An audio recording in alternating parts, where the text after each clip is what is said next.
Howdy, y'all, and welcome to another episode of Forwarding Your Faith with your gal, Alicia Ann. And in today's video, we're going to go over step 1, devotional number 7, and we have the Paradox of Powerlessness. The Bible reading is going to be found in 2 Corinthians 4, verses 7 through 10. So if you want to, you can.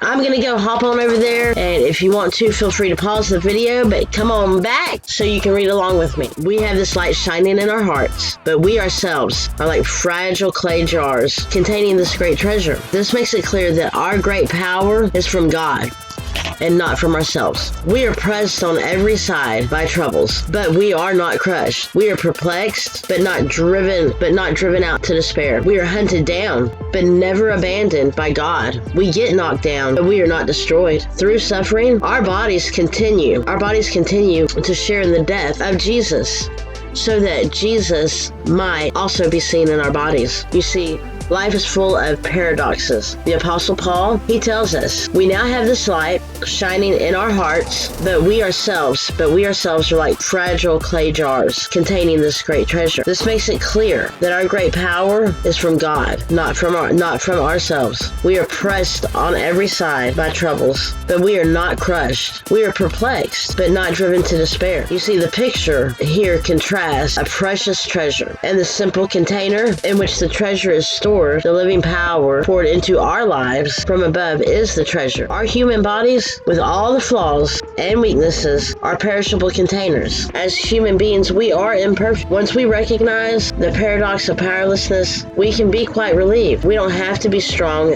or pretend to be perfect. We can live a real life with its daily struggles in a human body beset with weaknesses and still find the power from above to keep going on without being crushed or broken. You see, we may be afraid to admit that we are powerless and that our lives are unmanageable. But if we admit that we are powerless, you might be thinking to yourself, we may be afraid to admit we are powerless and that our lives are unmanageable. However, we may be thinking to ourselves, if we admit that we are powerless, won't we be tempted to give up completely in the struggle against our addictions? It doesn't seem to make sense that we can admit powerlessness and still find the power to go on. The paradox will be dealt with when we go on to steps 2 and 3. Step 2 is the next episode that we're going to go on. Thank you for watching. If you like this type of content, please consider hitting the like button, subscribing to the channel, and if you want to view more content like this, please hit the notification bell so you won't miss another episode in this step. Thanks for watching again. May peace be with you. Bye.